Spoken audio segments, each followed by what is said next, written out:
years or so, the talks that I have given that they're all rooted in theology of the body in some regard. And I take them off and spin them into different areas. They've been very popular, and so I went to one of my publishers, Tan Books, and said, I'd like to turn each one of these talks into a little book, because at my events, the ladies say, do you have this in a book? And I go, no, I do not have it in a book. So they agreed to produce 4 little beautiful hardcover gift books that's based on each one of my talks. And these are Tina's. This is a Catholic Woman's Guide to Relationships. The first one was a Catholic Woman's Guide to Happiness, which is the primer. And then the third has what we talked about yesterday, the theology of the body stuff is packaged in this one, a Catholic Woman's Guide to Romance. Aren't they pretty? So guess what? The 4th one in the series is a Catholic Woman's Guide to Temperaments. And I'm so excited because I poured all of my, as Tina said, my brilliant wisdom into these books, and the Temperament book is the best. I took some of the existing Temperament books that don't go far enough, and I went deeper than anybody has. I mean, this is a gift that I've gotten from God, and I'm so excited. So the manuscript went to the publisher in the spring, and it was supposed to come back to me with little edits in the summer, and it never came. In the meantime, my editor died of a heart attack. Oh my. And that delayed things for a long time. So maybe the book isn't going to come out till next year. So trying to be patient and humble and obedient, I went, okay, Lord, your will be done, right? Have you ever said that and regretted it? In a certain sense. So right before I got here, 2 days before, I got a phone call from my publisher that in 2019, before COVID, Tan Books published 270 books that year. Last year, they only published 30. They're hurting. COVID, their editor dying, shortage of paper, and they're scrambling, and they're saying we have to call everybody except our very top million bestseller authors, and we're canceling your contract for all 4 books. So my Temperament book that I was hoping to say, it's hot off the presses, is like not going to be hot off the presses. So pray for me, because I know God He doesn't just give us things for naught. So maybe I'm supposed to self-publish. I don't know. And I'm not, you know what? I'm not going to stress about it, worry about it. Because as we talked about yesterday, in the end, and St. Thomas Aquinas said this, at the end of his life, everything is straw. All the brilliant things he wrote and said and did. When we stand before the Lord and can hardly stand because of his magnificence and his love, our whole lives will mean nothing in a certain sense. They mean everything, but they mean nothing. So it's with that perspective that I'm, going around the country trying to tell people to live, and I'm like, well, here you go, Rose. Got to eat your own words here. Yeah. So I am processing it, and I would love your prayers. Let's get that Temperament book out in another way somehow down the road. I would really love that. Meanwhile, go to Tan Books and buy these. I'm sure they're going to, in fact, I'm going to call them and tell them to put them on sale so we can move as many as possible. They still have an inventory. In the meantime, the Temperament God Gave You is a book written by 2 friends of mine, and this is a good book. It's not as good as mine, but it's really good. It's really solid. There are some old Temperament books out there written by Catholic priests even that are horrible. And here's why, and I talk about it in my book. It's very difficult not to bring your own bias to your writing. And I am 2 of the Temperaments, and the other 2 are nothing like me. And I grew up thinking those people were weird. And I wanted to change them. They needed to be more like me, right? Have you ever thought that? But the study of this Temperaments has humbled me to to see my own weaknesses and to see the strengths of the others that God gave them that are absolutely beautiful and necessary. And I need those. I love those and I value those. I didn't before. So this is the goal of what we're talking about today.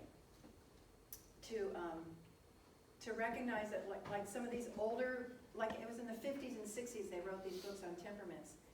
They glorify the deep, passionate melancholy and the hard-working choleric, and they totally diss, to use a modern word, the fluffy little sanguine and the lazy, pathetic, phlegmatic. And I was shocked to see that when because in my research I'm reading everything else that's out there in the Catholic Church. I go, this has to be corrected. So this book comes really, really close to a good balanced view of the temperament. So I would say go ahead and get this book. If you want to know more and you can't wait for my really awesome one to come out in about 10 years. Okay, so before we start today, we're going to have a short little recap for those who weren't here yesterday as we introduce the temperaments. And are there any questions or comments? I want to hear from you guys. Anytime you have something, let me know. Anything? Okay, let's dive in.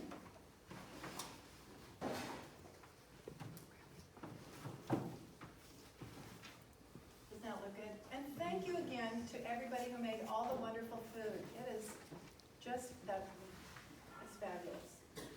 Okay, it's never too late for a quick recap.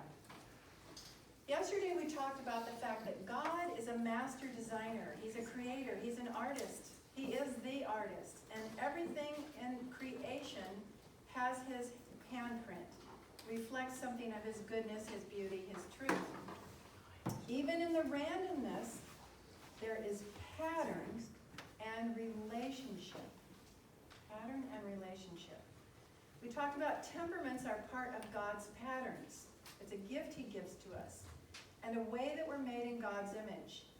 If you could take all the beautiful totality of God and cut it up into 4 little parts, some of us got some of those parts, so that we are a reflection of something of his beauty and his goodness in the world. And we come in pairs of opposites. Should be look at the male and female. Opposite but complementary. And temperaments are the same way. The study of temperaments has been a Catholic spiritual aid for centuries, and those were beautiful prayers this morning. Thank you. Very inspiring. Yours was beautiful and from the heart, and St. Thomas's was perfect for today. Good choice. St. Francis de Sales, St. Teresa of Avila, Hildegard of Bingen. Anybody study her or hear about Hildegard of Bingen? Love her. She was totally into the temperaments. She's dead now. We also talked about taking a personality test and finding out what you are is not just a label. If people are too shallow to see your depth and your beauty and your totality, and they label you to control you or dismiss you, that's not good. But it's not the label's fault. How many of you in here are a redhead? How many are a natural redhead? Right? How many of you have blue eyes? I mean, we have labels. How many of you have this big label on you? Catholic. Right. In some circles, that's a bad label. So labels are not necessarily bad or good. They are helpful and even life-saving. And we talked about last night, if you were in the hospital and you were dying and you needed a blood transfusion, you would want the blood properly labeled. You wouldn't care where it came from, how long it's been there, or anything. You just want the right label because it could actually be life-saving. So now let's take a look at what we're talking about today. What's the difference between personality and temperament? Personality and temperament. Personality is learned, usually. You can act a certain way, and if people like that, and you're accepted, then you pretty much try to act that way a lot, so you can fit in and be loved and accepted. And sometimes that's a learned thing, sometimes it's natural. But it's a choice of how you behave. Did your mother raise you to behave a certain way? Mm-hmm. Okay, so did mine. And those ways were good, but maybe she had some of her bias in there. So I remember my mom was the opposite temperament completely as I was. And we'll talk about that a little bit later. And she tried to make me more like her. The good thing is, in the beginning, because she was so beautiful and so smart, and I just loved her to death, except later when she called me, you know, that name. That was high school years. I wanted to be just like her. I wanted to be like her, and I tried to act like her. But I always knew something was missing. I had, what is that syndrome? The imposter syndrome. I even knew at a young age, I was trying to be like my mom, but there was something about me that wasn't like my mom. And I didn't know what that was. I learned later it was my temperament. So personality is mostly learned. Temperament is your God-given raw materials. Natural and automatic default thinking and behavior. It's your natural and automatic default thinking, the way you see the world, the way you see yourself in the world, and how you respond without even thinking. It just comes naturally. Now, can you change that? Can you control that and master that and move it in a different way? Absolutely. Sometimes that's good or not so good, and that's what we're going to talk about today. Please remember that your temperament is a gift. It's a gift to you, and you're meant to be a gift to the world. And you are a gift to the world. So temperament is how you respond and what motivates you. And you can respond slowly or quickly. So sometimes some response, now we're going to talk about 4 different areas. Some people's response is very quick and decisive. They don't have to think about it. They just act. Fast, done. Are any of you like that? Do you know anybody like that? Some people's response is slow and more careful. Not fearful, careful. When are 2 instances that you think that responding very, very quickly is better than slow and careful? Emergency. At the same time, when do you what do you think is a good time to be slow and careful versus quick? Yeah. I'm sorry? Speaking. Yes.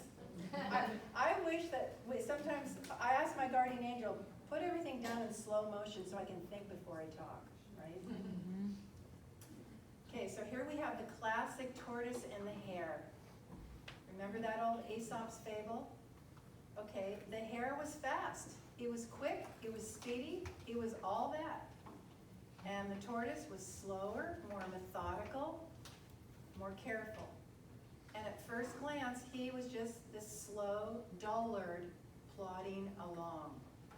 Our culture does not value anything that's not fast and quick and together.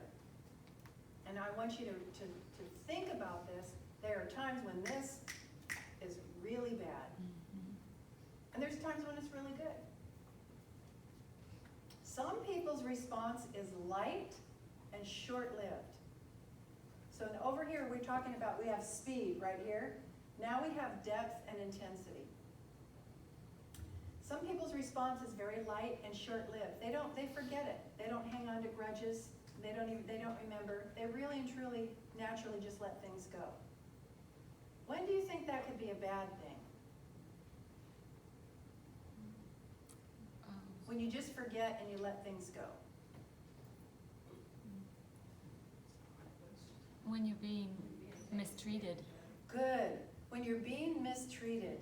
When you're being mistreated, and let's use another word, abused and used. Oh, well, that's okay. I love you.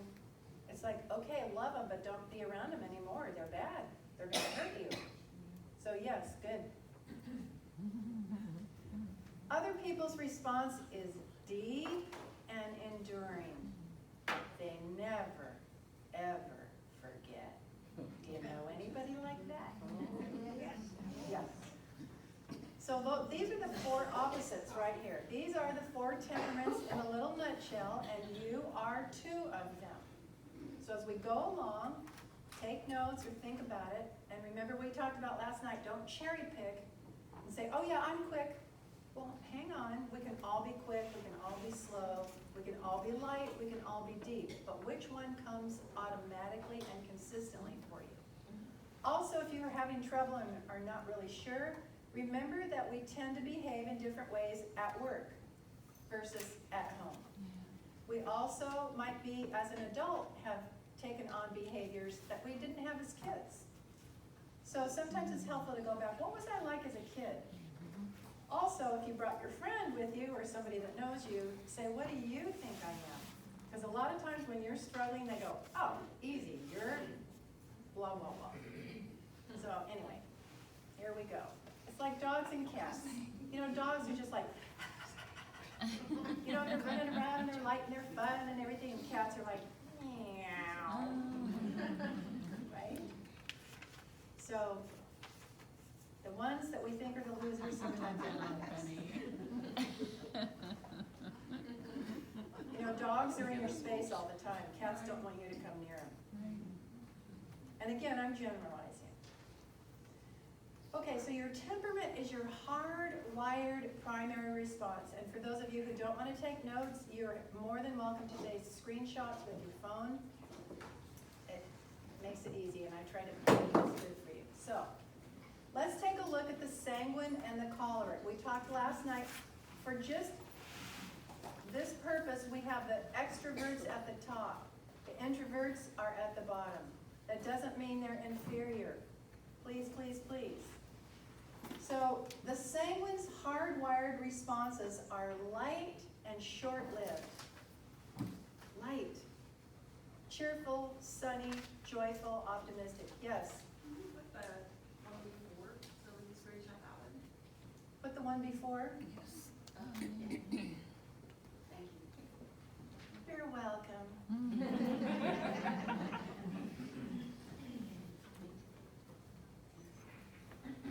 Are you done now? Okay, the sanguine's responses are light and short-lived, and we talked about last night. I introduced you. The sanguine is the sunny, cheerful, playful, optimistic one. They're almost childlike. And I don't know, I haven't been around him a long enough time, but I suspect that Dominic is sanguine. They love to be the center of attention. They love to make people laugh. But it's a light and joyful. You know, they bug you, but you don't hate them. Okay? So that's the sanguine. The choleric's hardwired response is very quick. And it lasts a long time. They don't forget. They got a job to do. They're the hardworking, take charge, naturally bossy leader type. And we're going to go more into this. We're going to start at the top. We're just going to go into the layers and layers and layers. Now let's take a look at our two introverts. The melancholy's response is very deep and enduring. The melancholy does not forget. I always say the melancholy has what the other three do not have, and that is an inner sanctum. It's like a tabernacle. And nobody gets in that deep, tender, privileged part of their heart unless they really earn it. And once you're in there, they will be loyal to the death. They're the first ones, the melancholies, to go to the cross for you, to say yes on their forehead, for you.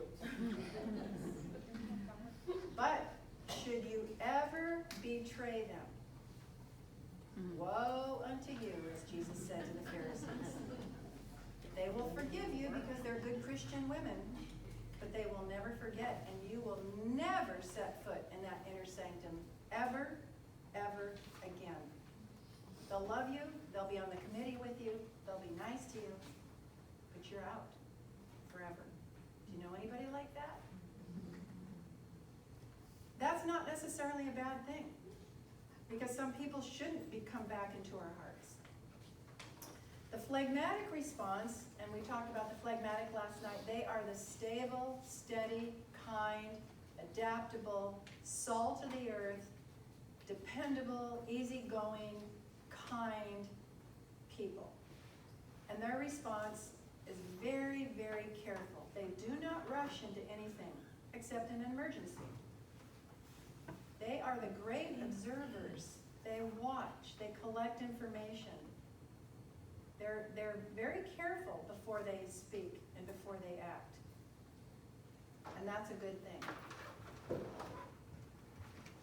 Of the four, you've seen me since yesterday, which two do you think I am?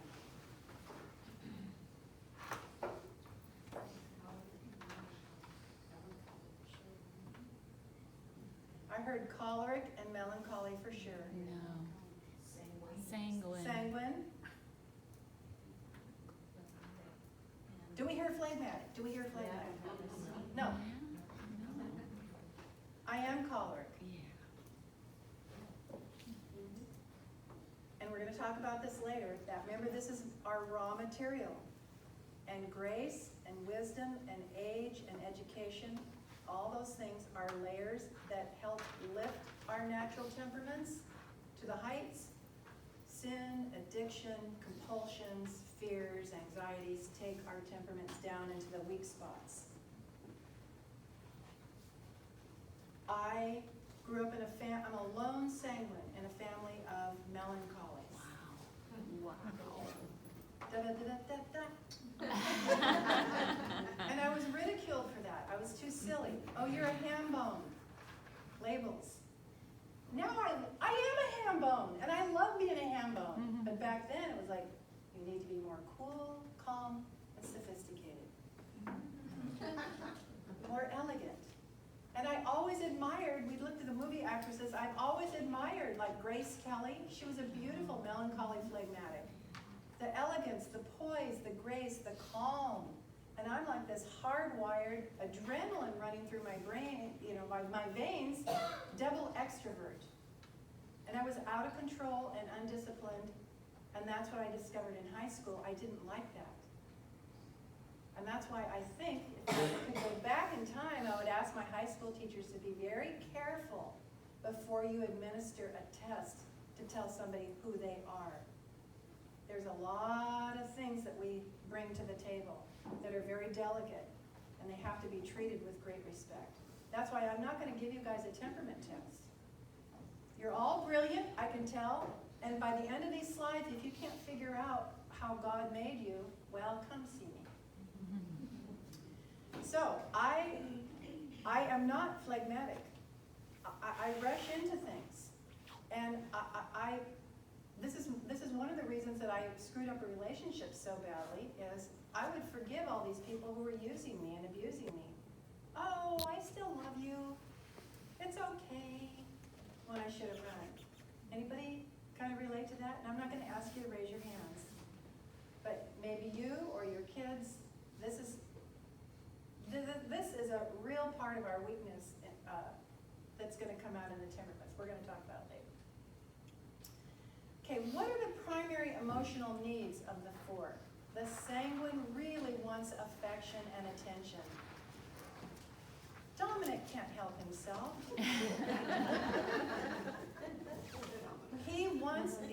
And let's just say, here's the thing, the choleric is very close to the sanguine. They can be very similar, so I'm not real sure. He might just be choleric. But the sanguine really needs affection and attention. They want to make you laugh. They want to make you happy. They bring a ray of sunshine into the room. God gave them that gift. God wired them to bring that lightness and that joy into the situation. And they need to be noticed and to be appreciated for that. The choleric, the hardworking, take charge, sometimes demanding, choleric wants appreciation. Look, I worked hard for you guys. I got us all out of this big mess. I know the way to go.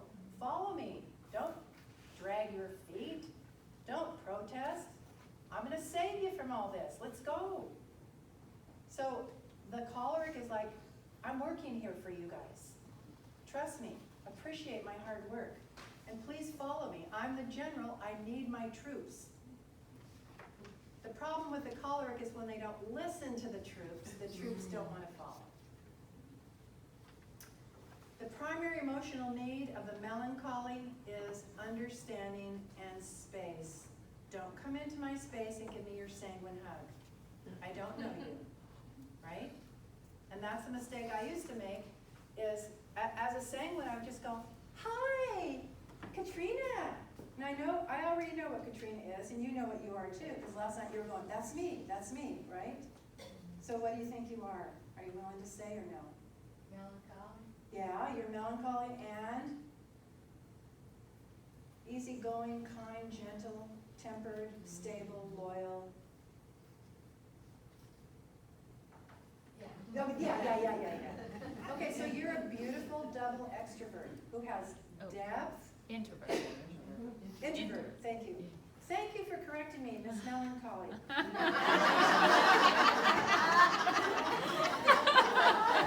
Oh, absolutely. No, and I totally appreciate it, because I need it. Thank you. So you're a beautiful double introvert who's calm, kind, gentle, loving, but you're not fluffy. You are deep and enduring, and you're serious, and you're loyal, and you're true. And where were we going with this? See, that's what happens as a sanguine, right? So I would normally, when I meet somebody, I go, I want to love everybody, right? Sanguines just want to love everybody and touch everybody and have a big party. So I would go in and I would see people like you, like recoil, hide. Because they weren't ready for me to rush into their space, and I wasn't aware of that. So I had to learn that the hard way, so now I do the eye thing. I go, hi. And if I get a little glimmer of response, then I'll move in a little closer. And instead of just giving them a big hug when I don't know them, I'll shake hands or whatever. That's me learning to respect the beauty, the gift, and the value of the other temperament, and not trying to impose myself on others.